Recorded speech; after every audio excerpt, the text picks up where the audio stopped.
Hello my dear friends, మా అమ్మ Badshah sweet చేస్తున్నాను వీడియో చేసుకుంటావా అని అడిగితే, బాబోయ్ బాద్షానా, కొత్తగా పెళ్ళైన అమ్మాయికి అత్తగారింట్లో ఉండే బరువు బాధ్యతలు అంత కష్టంగా ఉంటుందేమో అనుకున్నానండి.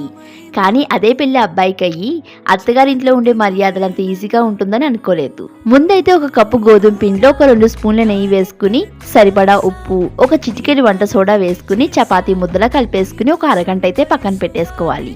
అరగంట తర్వాత చిన్న చిన్న ఉండలుగా చేసుకుని ఒక ఉండని చేతి మధ్యలో చూపిస్తున్నట్టు ప్రెస్ చేసి ఇలా ముందు హోల్ పెట్టుకుంటే మనకి బాద్షా షేప్ అయితే రెడీ అయిపోతుంది.